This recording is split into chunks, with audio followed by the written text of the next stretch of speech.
As we go out to Major Garrett, first thing on everybody's mind from Washington is the incredible tragedy of the air crash earlier this week. Major, are you in Washington right now? Just what a horrible story that is. Oh yes, I'm in Washington, and so Wednesday afternoon, flying back from New York, I landed at DCA on Oh, man. runway 33. Oh, I've landed on that runway, I don't know, probably 100, maybe 200 times in my career here in Washington. DCA, Reagan National, very popular, very congested, very safe airport historically. And then this massive, catastrophic tragedy just before 9 p.m. Wednesday night, when a Black Hawk Army helicopter flying too high, it appears, above the normal prescribed 200 feet in that area, comes up underneath or in some way collides with the American Airlines flight out of Wichita on final approach, cleared by air traffic control for final approach. And 67 people gone. It really, It's a devastating tragedy for everyone here in the region. no question. And it really does put things in perspective. I mean, so far the beginning of the year, Major, has been massively about perspective. And I was talking to my eldest yesterday, who, he's got big feelings, and he's like, it's not going to get worse than it is right now. I go, buddy, look around you. There are people 90 miles north of you that don't have a home. They don't have, all their stuff's gone. It's gone. And I said, it ain't that bad. It's just not that bad right now. And I think perspective has been much needed in the life of a Padres fan so far this year. It's been a tough one. It's been a murky one, Major, and it cast a bit of a shadow on the beginning of the season, which this is always all of our favorite time of year. Hope springs eternal, but this one, it's been a little murky. Yeah, this one feels kind of deadening this off season. Not a lot to get your hopes up about.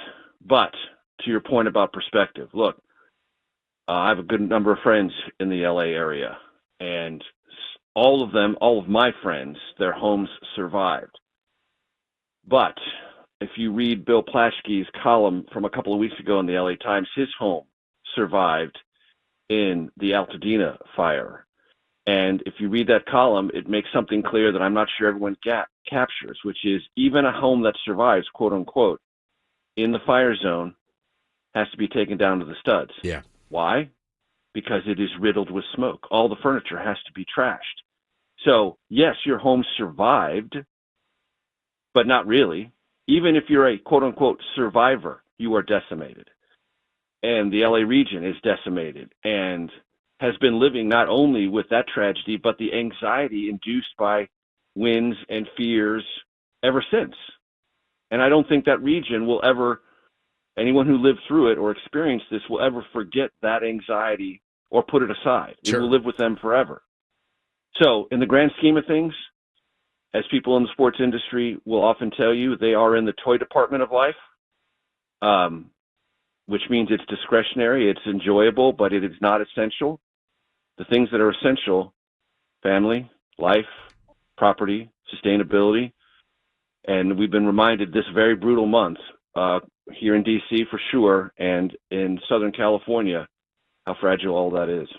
Talking to Major Garrett, we love him for his wisdom and his Padres passion. And one thing I really wanted to ask you, you cover powerful people for a living and have done it for a long time. And I wondered, obviously on a smaller scale, what we're doing here, what's going on kind of behind the scenes with the San Diego Padres. What advice do you have to us on how to cover like an issue like this? Because we found it's been difficult over the last few weeks, because we don't know all the facts.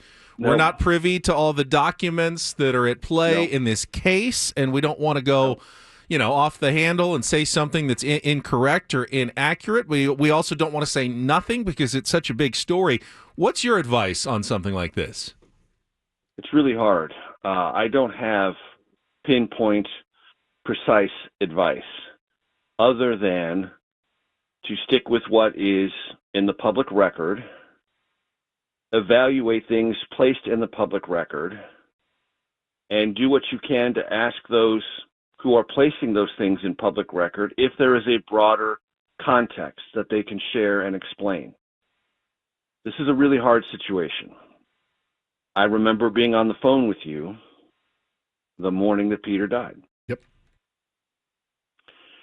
And that to find ourselves here now is the place I least expected all Padre fans and all San Diegans to find themselves, in the midst of what is clearly a embittered dispute. There's no other way to describe it. This does not come into full public view with the allegations laid down in court papers unless there is deep bitterness behind it. It just doesn't. It simply doesn't. And that bitterness is somewhat concealed in the procedural language of legal documents. Yeah. But you don't need to be a detective to read between the lines, okay? There are hurt feelings here. There are expectations not met. And the bitterness that is arising from this now clouds the future of the greatest sports asset of America's finest city. Man, and that's a really tough place for all of us to be. Really tough place for all of us to be. As you talked about the homes in L.A., you said something that just jumped out at me. And even the survivors' homes have to be, taken down to the studs. And I think that's the biggest fear of Padres fans who watched this team win 93 games last year, go to the playoffs, probably should have won the World Series if we're being honest. Nobody wants to see this team taken down to the studs. Nobody. And every single day you're putting on Major League Baseball's network and they're saying, "Hey, trade this generational superstar, Fernando Tatis Jr." I don't want to see this organization taken down to the studs. I fear that it could happen in the next few years. I hope it doesn't. I hope whoever it becomes the steward of the San Diego Padres. That's their number one goal, is to continue to try to fill Petco Park by putting good players on the field, by creating an atmosphere that was second to none in baseball last year, Major. I don't want it. I don't want to be a survivor. I don't want it ripped to the studs. Right. No. And I've been a Padre fan since 1969. I know from fire sales. This is not a fire sale year. That's not what's happening. Players are being taken away, plucked away, because they're being offered more money than the club currently wants to allocate in their direction. This club, even if there hadn't been a dispute between the Seidler family, wasn't going to pay Jurickson Profar $42 million for 3 years. It just wasn't. Regardless of the legal papers filed back and forth and the teeth gnashing behind all the representations made therein. We still have a potent core of this team, really potent core of this team. But we all know that there are missing parts, and we would like to see some of those missing parts added. And we have to remind ourselves, AJ is pretty adept at that addition part in February and March, better than most GMs. Most GMs don't do that. He does. So I wait with expectation of what may come next.